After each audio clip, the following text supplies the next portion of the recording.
Welcome to MMC news.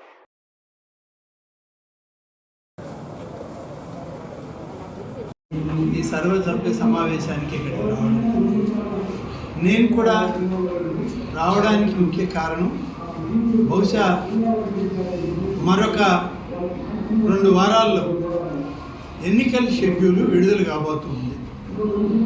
ఫిబ్రవరి 2-3 వారాల్లోనే ఈ యొక్క సార్వత్రిక ఎన్నికల యొక్క షెడ్యూల్ విడుదలవుతుంది. ఆ షెడ్యూల్ విడుదలయ్యాక ఎటువంటి ప్రభుత్వ కార్యక్రమాలు కానీ ఎటువంటి స్థానిక సంస్థల యొక్క సర్వసభ్య సమావేశాలు జరగవు. అందుకని ఈరోజు తప్పనిసరిగా ఈ సమావేశానికి బహుశా ఈ ఎన్నికల టర్మ్కి ఇదే చివరిది కాబట్టి సమావేశం అనుకుంటున్నాను నేను. అందుకనే ఈ 5 సంవత్సరాలకి చివరి సమావేశం అవుతుందనే ఉద్దేశంతో నేను కూడా వారు పిలవగానే ఇక్కడికి రావడం, ఈ సమావేశంలో పాల్గొన్నాను. కానీ ఒకటేంటంటే దురదృష్టం, ఈ సమావేశంలో రాగానే మొదటి సబ్జెక్టులోనే అన్నం ఉడికింది అంటే మొత్తం చూడక్కర్లేదు, ఒక మెతుకు పెట్టుకుంటే ఉడికిందా లేదా తెలుస్తుంది. ఇవాళ చూస్తే త్రాగునీటి సమస్య అత్యంత దారుణమైన పరిస్థితుల్లో ఈ వెంకటగిరి మండలంలో ఉంది అనేటువంటిది అధికారులే ఒప్పుకుంటున్నారు. జలజీవన్ మిషన్ అనేటువంటిది కేంద్ర ప్రభుత్వం ఇచ్చినటువంటి పథకం. నిధులు ఇస్తున్నారు, పన్నులు మంజూరు అవుతా ఉన్నాయి. మంజూరైన పనులకి నిధులు విడుదల కాక కొత్త పనులు చేయడం లేదు. కొంతమంది చేస్తే డబ్బులు రావేమో, లేకపోతే మేము ఎలా ఇబ్బంది పడతామని చెప్పి గ్రామీణ ప్రాంతాల్లో సర్పంచులు ఇబ్బంది పడుతున్నామని చెప్పి సర్పంచులు కూడా చెప్పడం జరిగింది.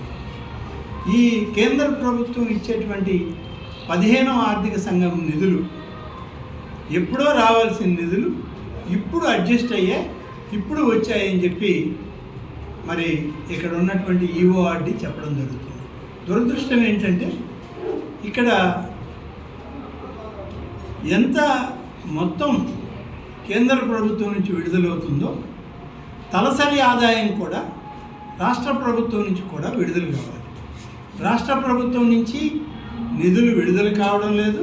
విడుదలయ్యేటువంటి కేంద్ర ప్రభుత్వం నిధులు కూడా సక్రమంగా గ్రామ పంచాయతీలకి రావడం లేదనేటువంటిది ఇవాళ మనకి తెలుస్తున్నటువంటి విషయం.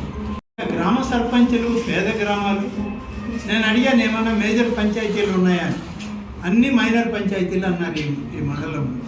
అన్ని మైనర్ పంచాయతీలు అయితే వాళ్ళకు వచ్చేదే సంవత్సరానికి 2 లక్షలు 3 లక్షలు ఉంటుంది.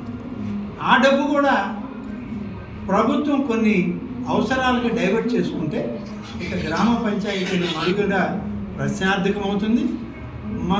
గ్రామ పంచాయతీల యొక్క పరిపాలన కూడా సజావుగా సాగదు అనేటువంటి విషయం ఇవాళ మనకి ఈ సమావేశంలోనే చూడడం జరిగింది. మరి ఇంకా మిగిలిన మండలాలు ఎలా ఉన్నాయో, ఇటీవల కాలంలో ఏం చేశారో తెలియదు. గడప గడప కార్యక్రమంలో కానీ, ఆర్థిక సాయం ఇచ్చేటువంటి నిధులు కానీ, ఇటువంటివన్నీ కూడా కేంద్ర ప్రభుత్వం ఇచ్చేటువంటి ఎన్ఆర్ఈజీఎస్ పనులు కానీ, ఇవన్నీ కూడా నిధులు విడుదల కావాల్సిన అవసరం ఉంది. సచివాలయాలు, అలాగే వ్యవసాయ సంఘాల యొక్క భవనాలు, ఆసుపత్రి భవనాలు, డిజిటల్ లైబ్రరీలు, ఇట్లా ఒక్కొక్క సెంటర్లో 3-4 భవనాలకి నిధులు ఇస్తున్నామన్నారు. కానీ ఈ ఒక్కటి కూడా రాష్ట్ర ప్రభుత్వం నిధులు కాదు. ఇది కేంద్ర ప్రభుత్వం ఇచ్చేటువంటి ఎన్ఆర్ఈజీఎస్ మొత్తాల్లో నుంచే ఈ భవనాలు కట్టమని రాష్ట్ర ప్రభుత్వం నిర్ణయం తీసుకుంది. ఇది కేంద్ర ప్రభుత్వం ఇచ్చినటువంటి ఆ సిస్టంలో, ఆ అజెండాలో ఈ నిధులు దేనికి ఖర్చు పెట్టాలనో దాంట్లో ఈ భవనాలు లేవు. కానీ రాష్ట్ర ప్రభుత్వం నిర్ణయం తీసుకుందనే ఉద్దేశంతో కేంద్ర ప్రభుత్వం కొంచెం వెనక ముందున నిధులు విడుదల చేస్తుంది. ఆ నిధులు కూడా డిలే అయిపోతున్నాయని చెప్పి ఇప్పుడు ఆ భవనాలు కూడా ఎక్కడ ఆగిపోయినాయి. మన మండల ఆఫీస్ భవనం పూర్తయిందని అనుకుంటున్నాం, బయట ఇంకా లోపల పూర్తి కావాల్సింది. రెవెన్యూ ఆఫీస్ మండలం రెవెన్యూ మండల కార్యాలయానికి కూడా నిధులు మంజూరు చేయించి కలెక్టర్ గారు ఆర్డర్స్ ఇచ్చి మొదలుపెట్టారు. ఇప్పుడు అది కూడా బిల్స్ రాలేదని చెప్పి పనులు ఆపేశారు. ఇలా ఈ విధంగా ఈ పనులన్నీ ఆగిపోతాం. వీటన్నిటికీ రాష్ట్ర ప్రభుత్వమే బాధ్యత తీసుకోవాలి. ఇవి అడిగితే మమ్మల్ని ప్రశ్నిస్తున్నారా అని ప్రభుత్వంలో ఉన్న పెద్దలు బాధపడితే చేయగలిగేది ఏమీ లేదు. ఎందుకంటే ఇవాళ ఈ పనులన్నిటికీ పెట్టుబడిదారులు గ్రామీణ ప్రాంతాల్లో ఉన్నటువంటి పేద మధ్యతరగతి కుటుంబాల్లోని సర్పంచులు, ఎంపీటీసీలు. ఇక వాళ్ళ మనుగడే ప్రశార్థం అయిపోయేటప్పుడు ప్రభుత్వాన్ని అడగకుంటే ఎలా, అడిగితే బాధపడితే అది జవాబు కాదు. వాళ్ళ నిధులు వాళ్ళు విడుదల చేయాలి, వాళ్ళ మనుగడను కాపాడాలి. ఇంకా మొదటి 2 సంవత్సరాల్లోనే ఉన్నాయి ఈ పంచాయతీలు, ఇంకా 3 సంవత్సరాల సమయం ఉంది వాళ్ళకి.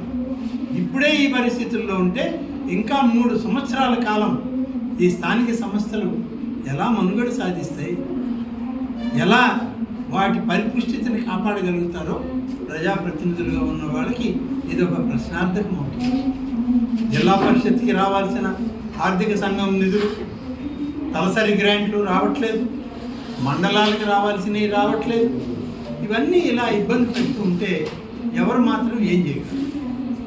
కాబట్టి ఇవన్నీ ప్రశ్నించేదానికి బాధపడేది కాదు, కానీ సమస్యల పరిష్కారానికి మరి ఇవాళ అధికారంలో ఉన్నటువంటి వాళ్ళు పని చేస్తే దానికి న్యాయం చేసిన వాళ్ళు అవుతారు. కానీ మమ్మల్ని అడిగారా, మమ్మల్ని ప్రశ్నిస్తారా అని గింజుకుంటే ఏం కాదు.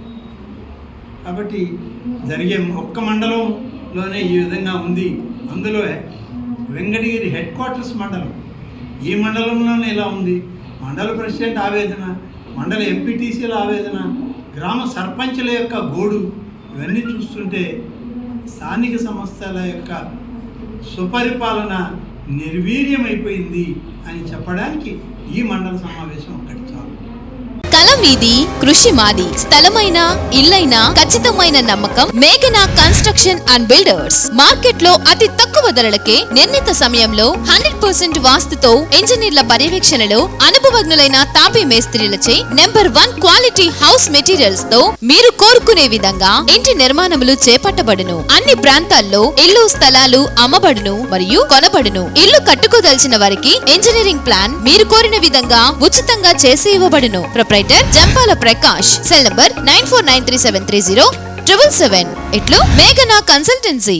శ్రీవారి real estate marketing private limited వారి సరికొత్త వెంచర్ ఎలైట్ గార్డెన్ సిటీ శరవేగంగా అభివృద్ధి చెందుతున్న ముతుకూర్ రోడ్, కాకుపల్లి దగ్గర అన్ని వసతులతో ముస్తాబైన వెంచర్ ఎలైట్ గార్డెన్ సిటీ. 100% వాస్తు, 100% క్లియర్ డాక్యుమెంట్స్ మరియు టైటిల్, నివాస గృహముల మధ్య గల వెంచర్. మంచినీటి సౌకర్యం, ఇరువైపుల ప్లాంటేషన్ మరియు డ్రైనేజీ సౌకర్యం కలదు. ఎడ్యుకేషన్ హబ్ కు అతి దగ్గరలో గల వెంచర్. బ్యాంక్ లోన్ సౌకర్యం కలదు. ఫ్లాట్ కొన్న వెంటనే ఇల్లు నిర్మించుకునే సదవకాశం. బుకింగ్స్ కొరకు సంప్రదించండి. Srivari real estate marketing private limited, Sridhar's Krishna towers, 3వ floor, Annamayya circle, mini bypass, Nellore. Phone 7842829186.